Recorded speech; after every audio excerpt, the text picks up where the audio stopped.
Good afternoon, and thank you all for joining us for this important webinar, Rebuilding Communities Through the Reflection Room, with guest speakers from the Reflection Room Project. My name is Tiffany Fearon, and I am the Policy and Research Manager at Family Councils Ontario. Our team thanks you for joining us today. Before we jump into today's special presentation, I would like to take a moment to share a land acknowledgement to recognize and respect the traditional stewards of this land that many of us inhabit. Today, we would like to acknowledge that we are on the traditional territory of many nations, including the Mississaugas of the Credit, the Chippewa, the Haudenosaunee, and the Wendat peoples, and now home to many diverse First Nations, Inuit, and Métis people. We have a responsibility to acknowledge the grounds of which we are privileged to gather, live, and work. We respect the longstanding relationships that Indigenous nations have to this land as the original caretakers. We dedicate ourselves to moving forward in the spirit of truth, reconciliation, partnership, and collaboration for Indigenous stewards, their ancestors, and the communities.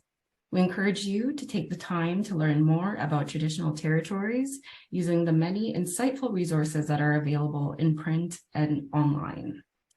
Now for today's logistics for this great webinar presentation. So videos and microphones will be turned off, but you will be able to see the presentation slides and our amazing guest speakers today.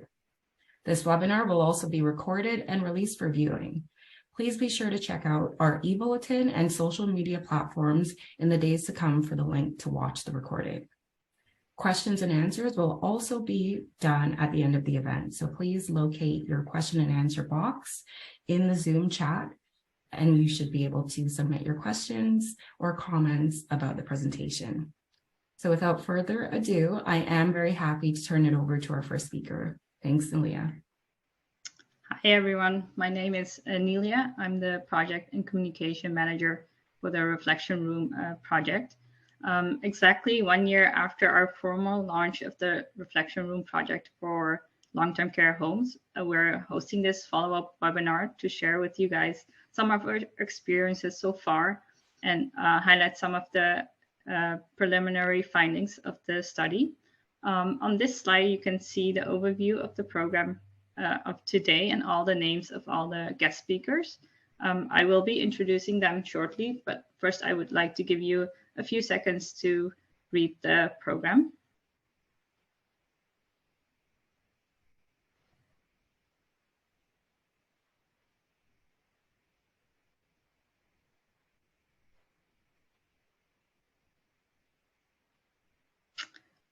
I've already introduced myself, so I will start by introducing Selena Carter, who is my direct colleague, and she is a nurse with a PhD in public health. She's a senior research associate at SC Research Center and specializes in how to communicate about the end of life and implement personal-centered care. Our next speakers are Heather Clement and Francis Ziele, who are social workers at Sheridan Villa, one of our region's Peel's long-term care centers. Along with another creative colleague, they implemented a successful reflection room this year. And last but not least, Jason Jacobs, who is a graduate student at Tyndale Seminary in Toronto, where he's completing an MTS degree with a concentration in thanatology, which includes end-of-life care and grief counseling. He also served as a reflection room liaison at Parkwood Mennonite Home and long-term care homes.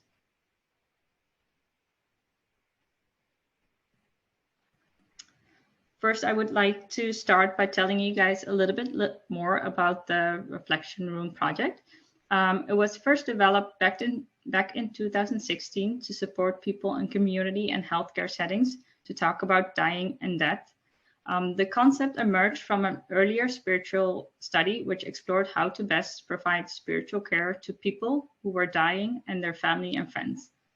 Early findings of the study was that there is a need to provide comfortable space and time and connections to nature to allow for reflections and dialogue at the end of life.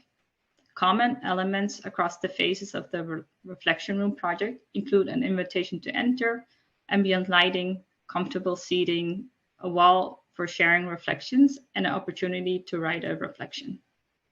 The researchers also took inspiration from Candy Chang, an artist who installed a public engagement project, and it's called Before I Die project. At its core, the Reflection Room is an evidence-based participatory art installation that provides space for visitors to read reflections about others' experiences and share their own. The Reflection Room has gone through 3 projects and is currently in its 3rd phase. And on this slide, you can see a few examples of previous installations that we had across Canada.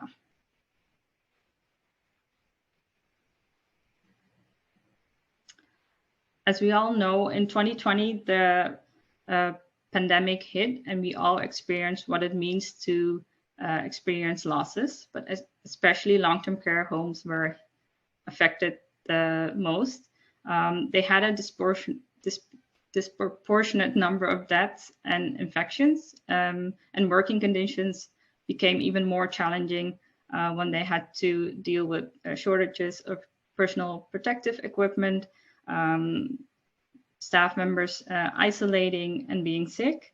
A lot of caregivers also experienced more distress because they were not able to visit their loved ones, and a lot of residents also experienced more distress because the recreational activities were canceled, and for example, communal dining was removed just in an effort to keep them safe.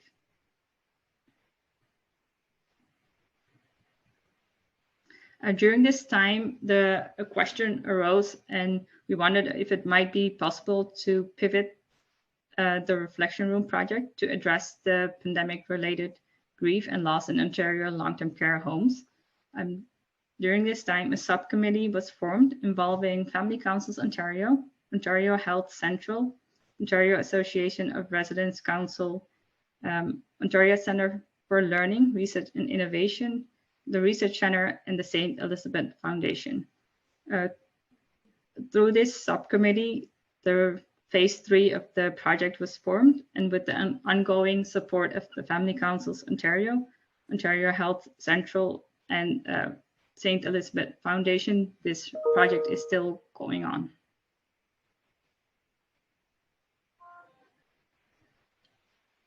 The project was adapted to fit the long-term care homes. So all the homes are provided with the kit, which is free of cost, and it comes with all the materials that a home might need to put up a successful installation. It also comes with easy to follow instructions. Long-term care homes are instructed to find a quiet place to install. So this can be a chapel or a quiet corner in a hallway. And all the homes are able to adapt to their needs and wishes. So we have had homes that added elements like music or put up different kind of flowers. And all the visitors are asked to write their own reflections about their experiences or thoughts about what has happened for them over the course of the pandemic. But all the engagement to read, write, or share is voluntary. And since June 2021, we had 48 long-term care homes across Ontario who have requested a Reflection Room kit to help their communities process the emotions of the pandemic and heal together. At this time, I would like to give the floor to Heather and Francis, and they will be telling us a little bit more about their experiences hosting a Reflection Room.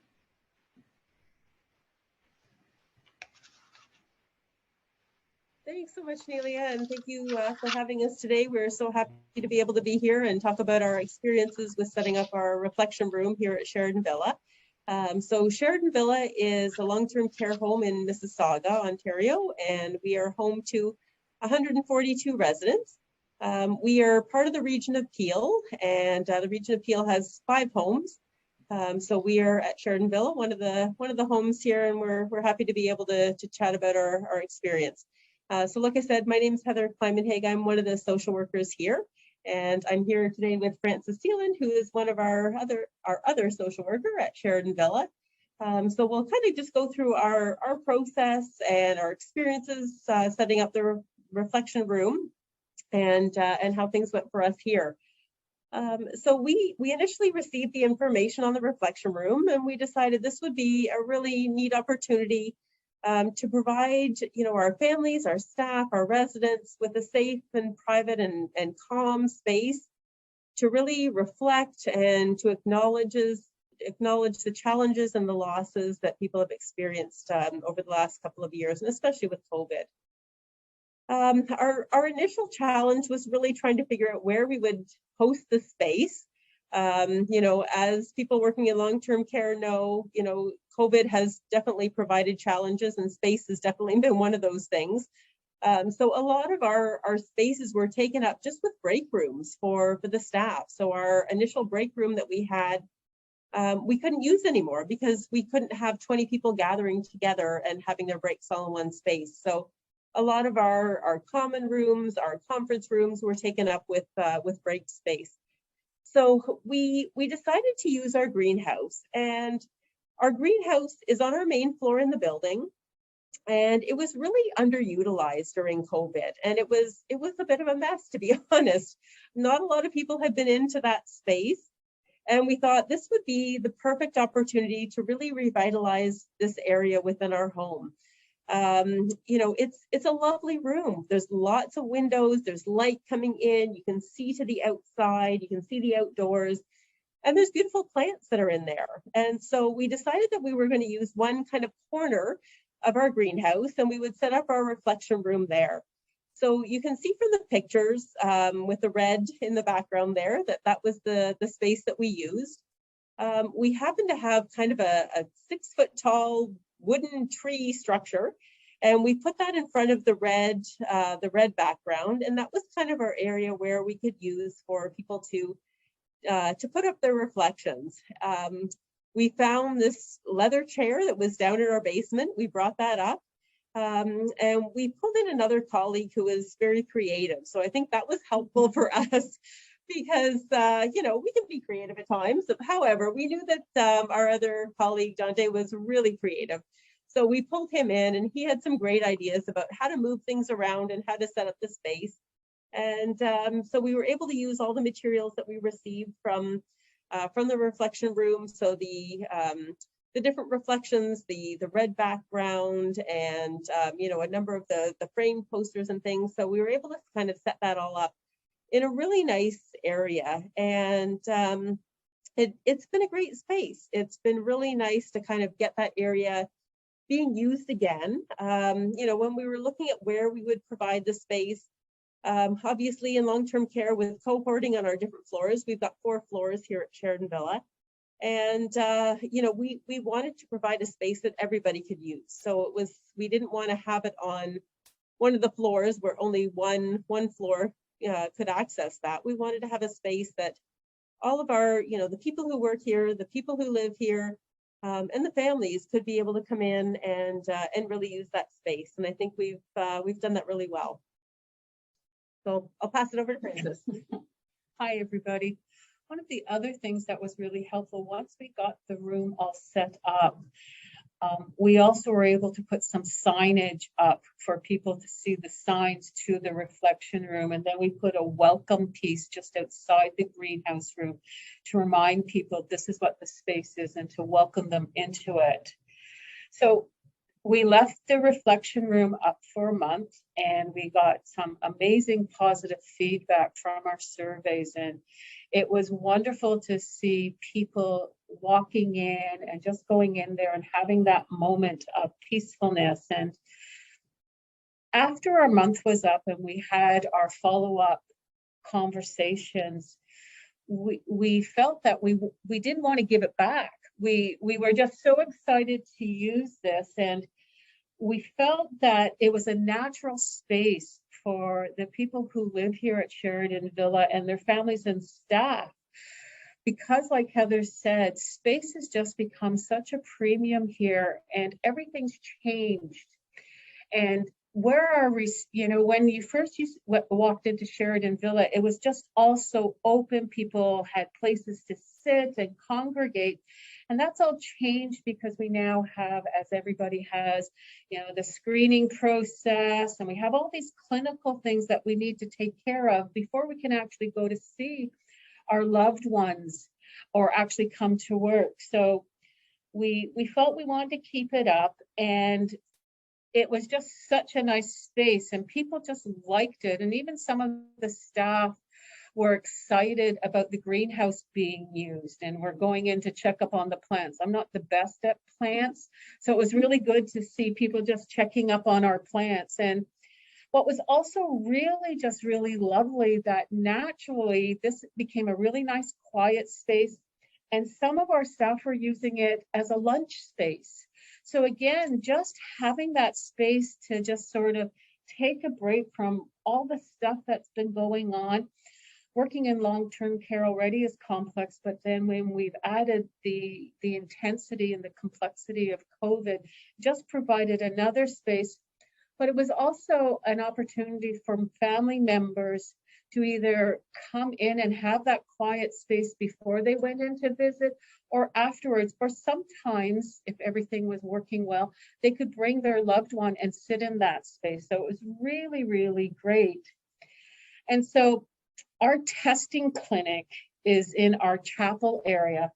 So we've lost the space to use for a quiet environment. So this again was another place to provide a calm and peaceful environment. And it's sort of just now become an assumed space. People just know it's there. And one of the other things that we've done with that space, and we're using the greenhouse, when somebody is being admitted and they need to come in to fill out all the paperwork that goes on the day of admissions, and or their family members, we now use that space as one of the spaces. So it helps with a calming environment when we sort of start that process of someone moving into long-term care. Because that first day is a very emotional day. So it already just helps to bring that calmness. And then we also explain to the families that here's another space that you can use to visit, and if that new resident wants to move there.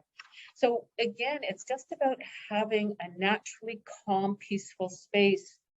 We've also put up posters in Sheridan Villa, and we've emailed families and staff to continue using our space. So it has now become a part of Sheridan Villa and our greenhouse. And it's just lovely to sit in that space, because some days when the sun is just coming through there, it is a very warm, cozy space. You're surrounded by plants, and it's just generally a nice space. So we feel really fortunate that we had the opportunity to be a part of the reflection room, and now it's progressed into a part of everyday use for Sheridan Villa. So that's how we're using it, and we want to continue using that.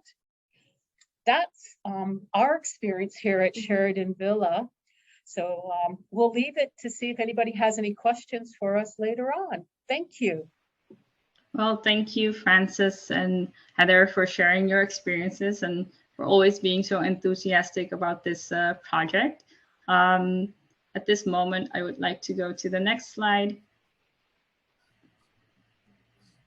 and would like to give the floor to Selena, who will be telling us a little bit more about the study and the results. Hello, everyone. Thanks so much for having me today. And it's so lovely to hear about the experience at Sheridan Villa. So I'm going to tell you about our evaluation of the reflection room in long-term care homes in Ontario. We wanted to evaluate the reflection rooms in a non-intrusive way. And we wanted to find out if people who experience the reflection room perceive that is helpful for addressing grief in the time of COVID-19. So I'm going to discuss the results of 68 surveys that were completed voluntarily by residents, staff, and family caregivers who visited various reflection rooms across Ontario. In the surveys, there were both scales and short answers. And the survey asked about both the engagement with the reflection room and also the impact of the reflection room. So of the 68 respondents, the majority were women. And the majority who completed surveys were also healthcare providers, but we also had residents and caregivers and other people complete surveys. In terms of engagement, the vast majority of people read reflection cards when they visited the room.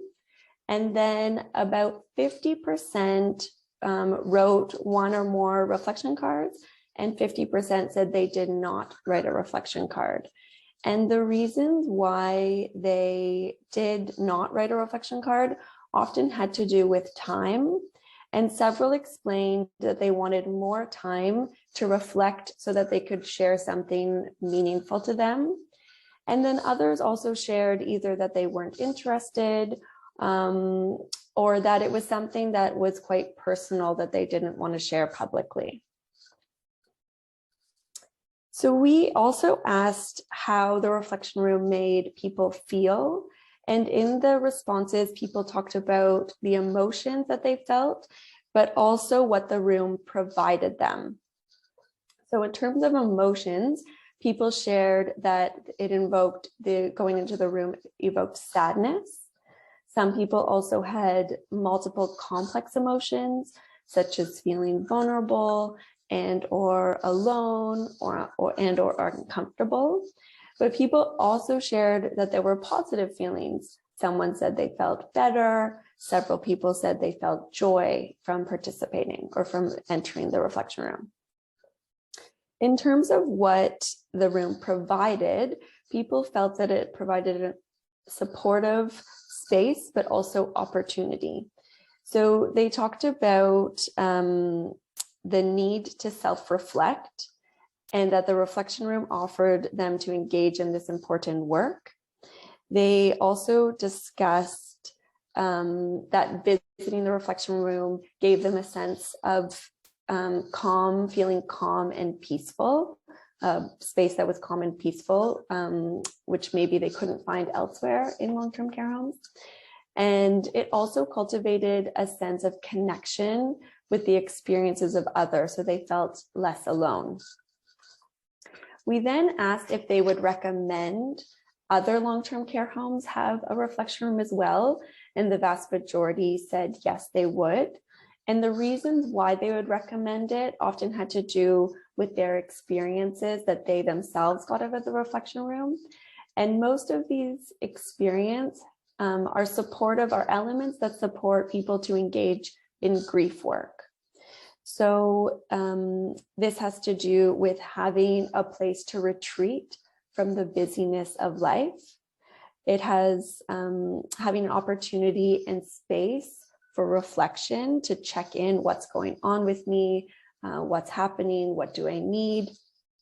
Having a space to feel connected to others in a sense of community building through storytelling, and having a sense of being supported holistically. It is interesting to mention that several people said no, they would not recommend the reflection room. And some examples of this is two mentioned that they don't know if it's needed. And one elaborated that they believe religious spaces are in themselves reflection rooms. Another person worried that because the reflection room can evoke strong emotions, because it's not a facilitated space, there might be a challenge here of somebody experiencing an emotion but being unsupported through it. So we have found that the reflection room is useful for supporting people to work through their loss and grief. And we believe that there's two important elements. Sharing stories is a particularly important element of that. And also having time for quiet reflection. So we think there is a potential to expand the reflection room to support the well-being and coping of individuals and communities beyond into other settings as well. So that's it for me, and I'll turn it back to Nelia. Thank you, Selena, for sharing these results with us. At this time, I would like to give the floor to Jason, who will also talk a little bit more about his experiences. Yeah, so thank you very much for having me. It's really nice to be here this afternoon. So as mentioned earlier, my name is Jason Jacobs, and I am a grad student at Tyndale Seminary in Toronto, and have been focusing most of my studies on thanatology, which is just basically a fancy way of saying grief, death, and dying. And so over the last couple of semesters, I had the opportunity to complete an internship at Parkwood Mennonite Homes in Waterloo. And Parkwood Mennonite Homes is a long-term care facility and retirement residence and apartments. So one of my responsibilities at Parkwood outside of grief counseling was to be a liaison for the reflection room. And when I first heard about the reflection room, I was really interested in implementing it at Parkwood, recognizing the importance of projects like these. You see, in our culture, grief is something that is often ignored or not given its proper place and people proper space to be able to do the grief work that they need to do. Developing resources like the reflection room are important if we are to support people well, especially those who are in our care. Furthermore, recognizing that each person's grief is very unique to them, and understanding that often people find different resources helpful due to their uniqueness. I was interested to see how this resource would benefit people and who it would benefit. So I set up the room for 5 weeks in our retirement residence, also in our sunroom, which is interesting. And during that time, I was also meeting with clients for grief counseling. And the interesting thing is, in many of my counseling sessions, I received lots of positive feedback about the reflection room, with many clients picking specific pieces and parts of the reflection room that they found particularly helpful. So these are some of the things that I heard, and it's only a few of them, but some mentioned that it was nice to have a designated space where they could go and get away from everything else and be able to think and reflect and grieve. Some found it really helpful to write thoughts, memories, even letters to the person who had died. And many of those people actually talked about how it was more helpful for them to take that card with them and not necessarily hang it, so that they could continue to reflect on their thoughts and feelings later on. Some mentioned also that it was nice to know they weren't grieving alone.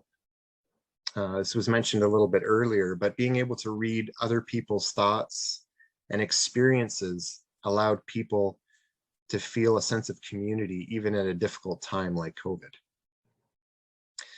And as I continued to receive feedback, it was obvious that the reflection room was a helpful resource for many different people and their unique grief experiences and needs.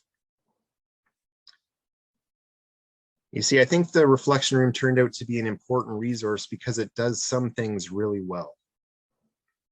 The reflection room serves as an available resource for whenever a bereaved person is ready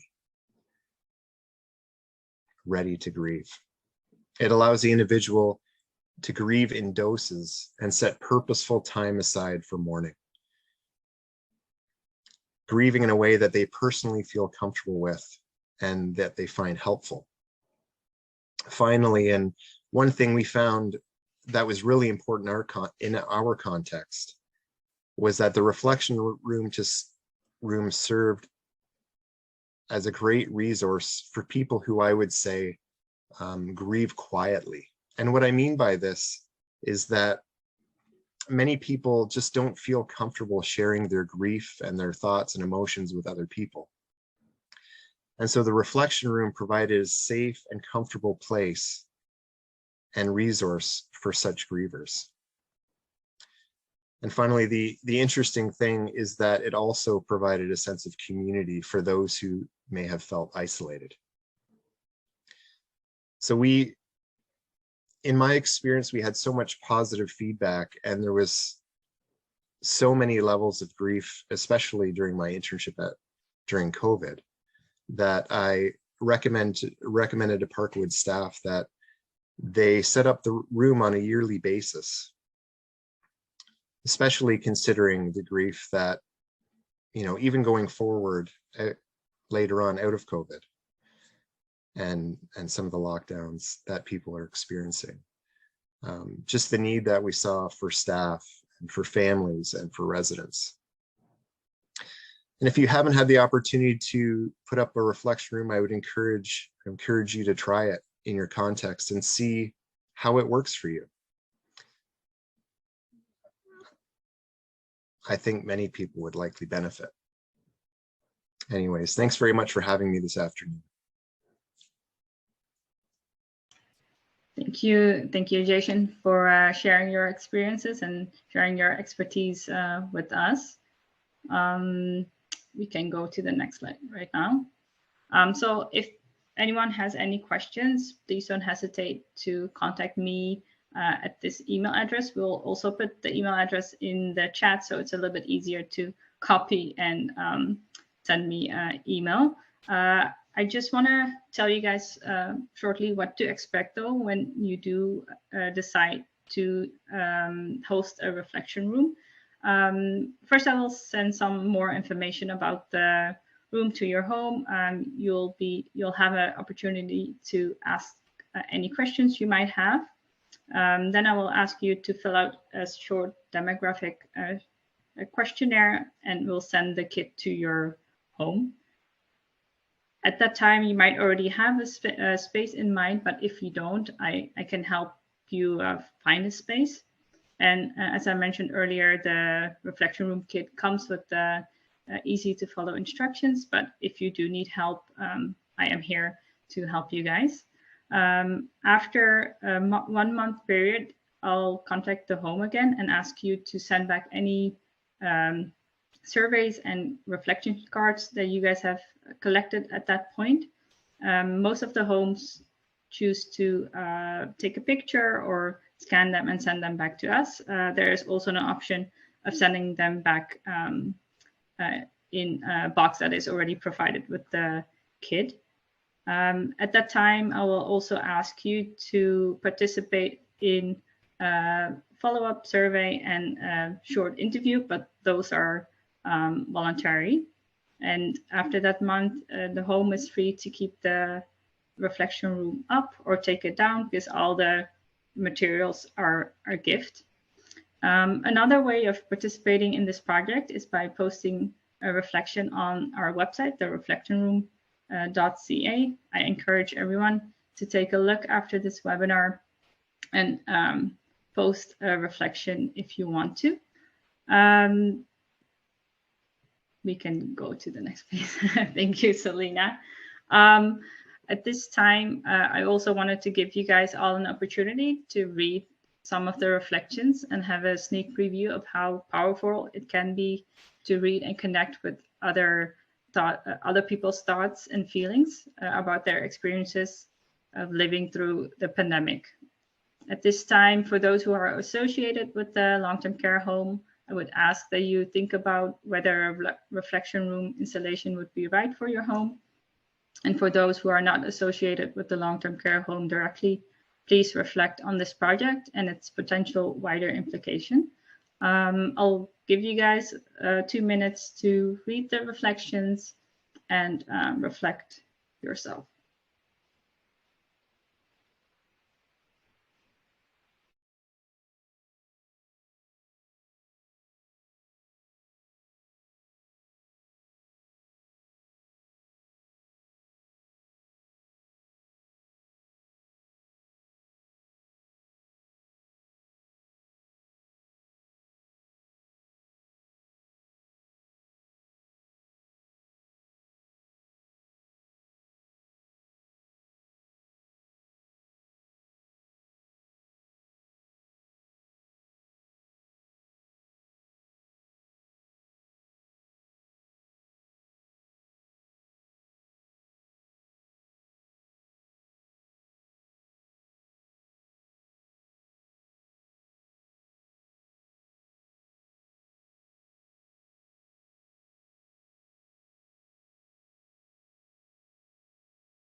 I hope everyone had an opportunity to read the reflections.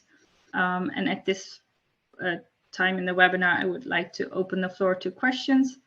Feel free to use the chat box to ask us any questions, comments, or feedback, and also feel free to address it to a certain speaker. Okay, perfect. Thank you to all of you. Wonderful information for this great project and for giving the opportunity to process and read some of these great reflections.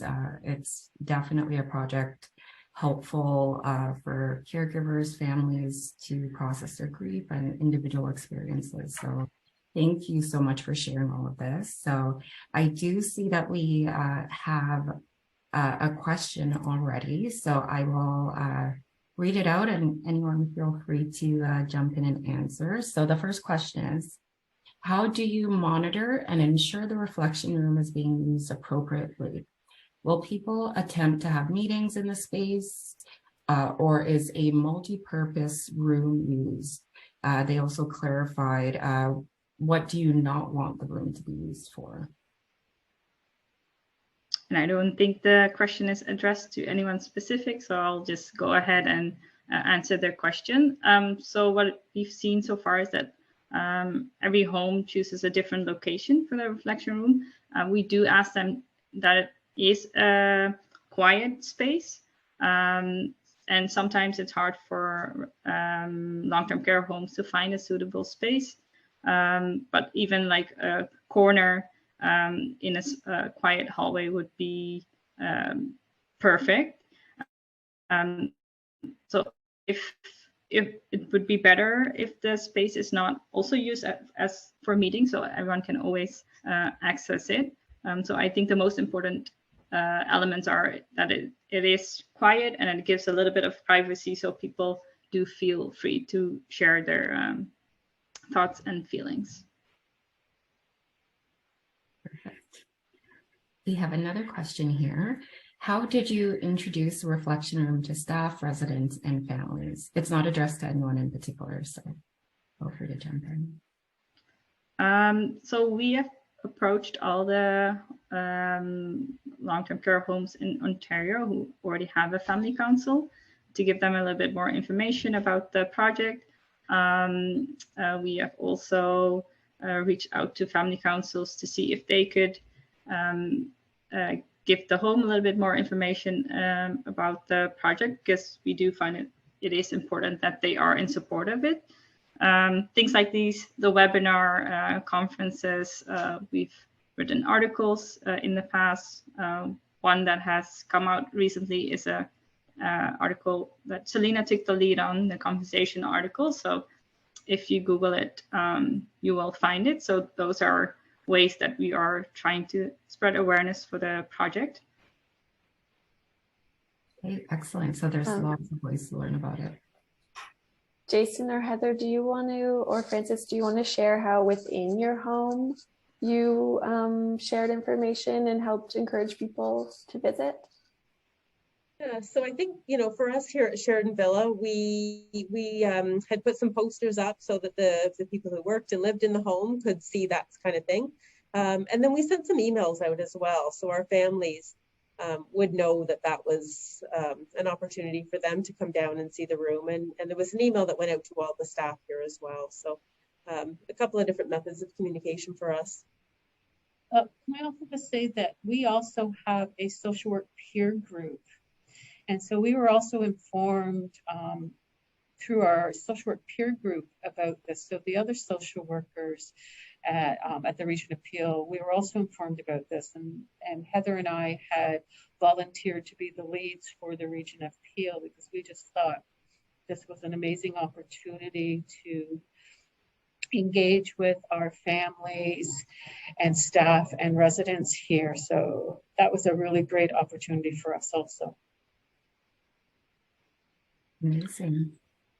Yeah, at Parkwood for us, we have a newsletter that goes out. So we set it up in our retirement suites actually, and not long-term care. due to spacing, we didn't have a space in long-term care that would fit. So we set it up there. So there was a newsletter that went out with an article. And then there were numerous announcements made during meals, programming, and posters hung up as well. So that's kind of how we communicated it with all the residents. And yeah, that's how we did it. Okay, perfect. We do have a few more questions here, or actually we have a comment first. Excellent idea. As a chaplain, I have received questions from clients about having access to neutral spaces free of any religious items. Is this something that's come up for the project before? It has been different for different homes.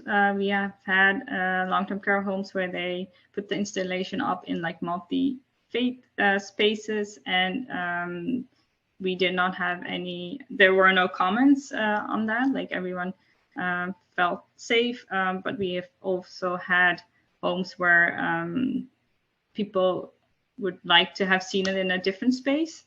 So it's very different for every home, and I think the good thing about the reflection room is it's very easy to set up. So even if it needs to be moved, it's not a problem. Okay, so I believe our next question would be for Heather and Francis. So it says, for Sheridan Villa, were there any barriers specifically regarding accessibility to visiting the reflection room placed at the greenhouse, considering the home has 4 floors? Were there any instances where you had to prevent unexpected crowding? So I wouldn't say we had any barriers with unexpected crowding. You know, for us, definitely, we wanted it to be on a floor that everybody could access it.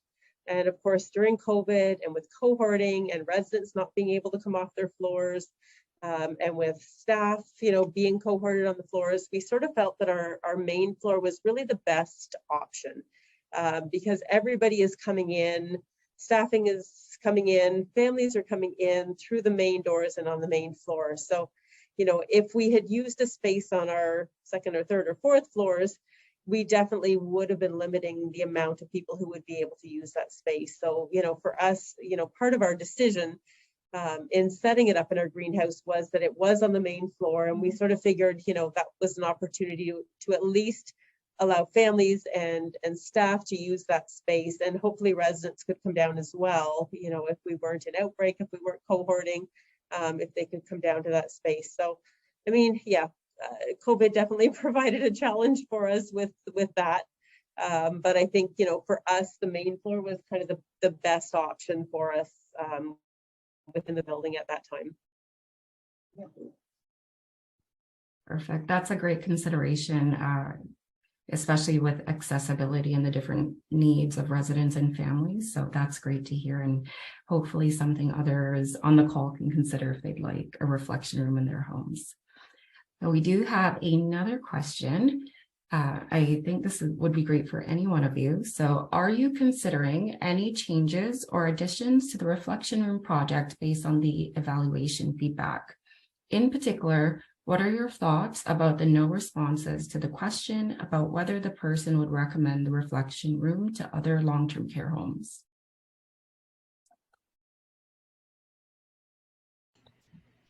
Selena, would you like to answer this question? I think it's perfect for you. Sure.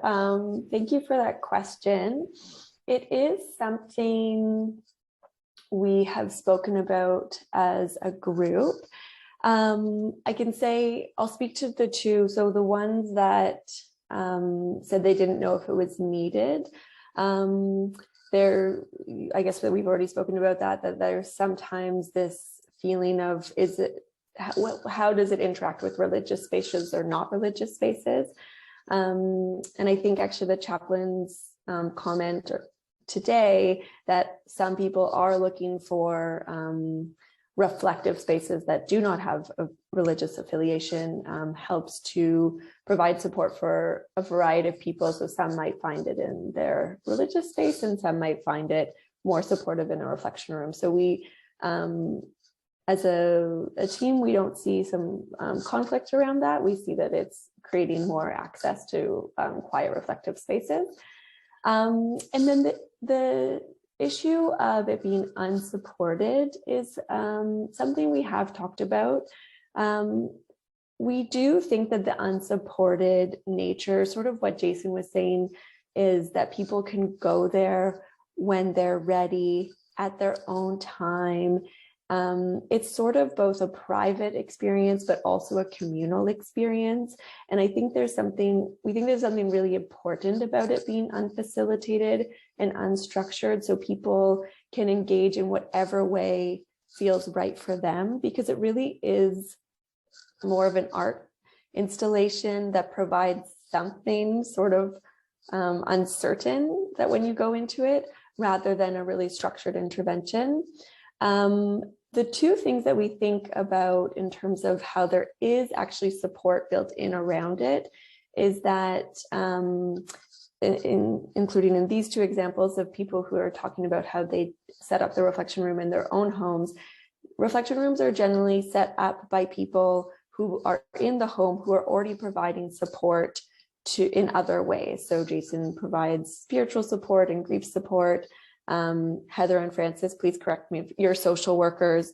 So it actually is in this circle of ongoing support, even though the room itself isn't structured. It seems like people, the people who are facilitating are aware of who's coming in, and it links up with other services. The other suggestion that we're playing with right now is, and we've had one site do this, is just put up a little sign of, if you're looking for more support, please contact the spiritual care or social work.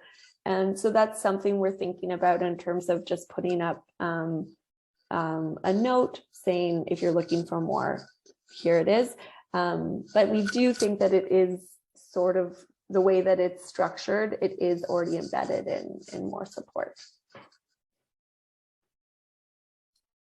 That's a great comment just in general in terms of types of support. We definitely encourage our family council service users to engage with their social workers, social service workers that they might have working at the home, or resident and family engagement staff person. So definitely lots of options in regards to reaching out about creating this type of space. So the next question is for Jason and Heather. What would you say to leadership of other long-term care homes across Ontario to encourage them to consider hosting a reflection room?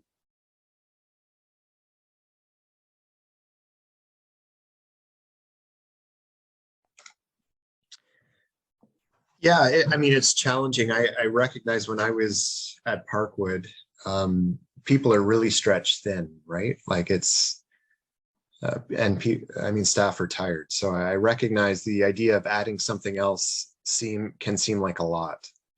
But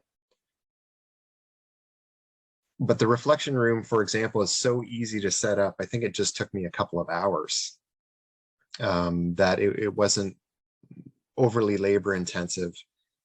And just recognizing, especially with all the different things in place, for residents, just having something that is a support and a tool for grief support for people without needing somebody to support them, at least in the initial phase, as we were talking about, by entering into and experiencing grief and working through grief on their own, utilizing the tools in that room. I think actually provides more support and might even free up some time for staff. I mean, that'd be really hard to measure, but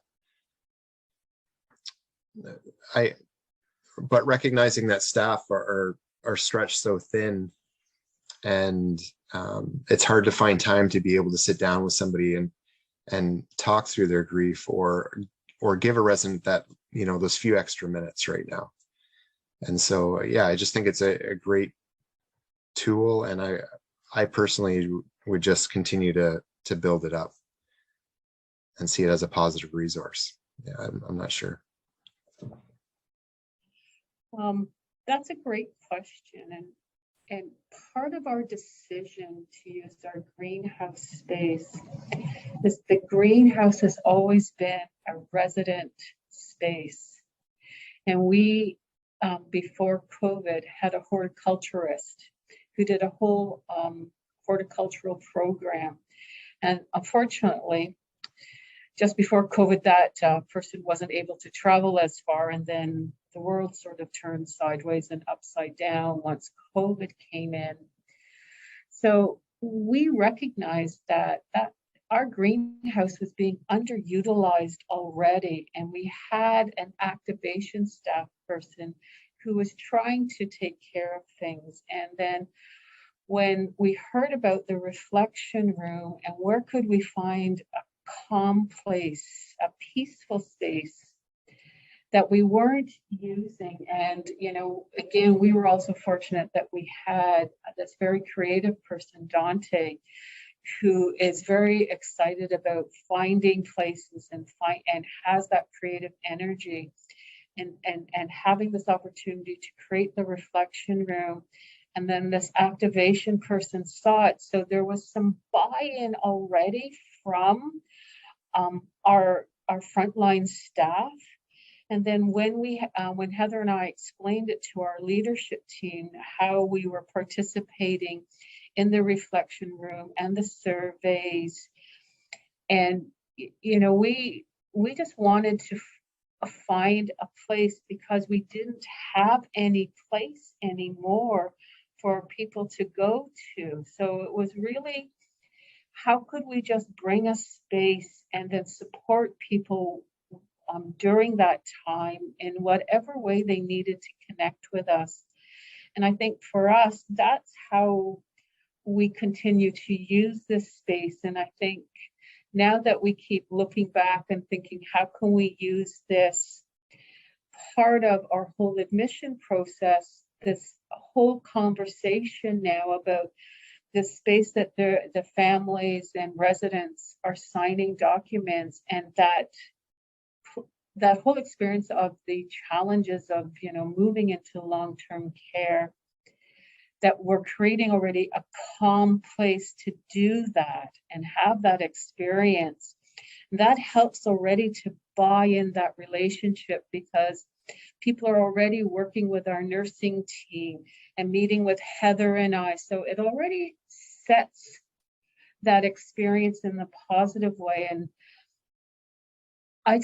for us, our leadership team was completely behind us on how we wanted to be creative with this space. So I think because we didn't have anything that we could use, because we used our spiritual space as our clinic now. So, and it's a huge space, and not having any place where someone could just sit calmly, we don't have those spaces anymore. So for us, it became more of a natural, and it keeps evolving and changing, and how we can help to keep looking at this from that initial engagement with the reflection room and what its essence was. And that just continues to be a part of how we see our reflection room. So I hope that's answered your question.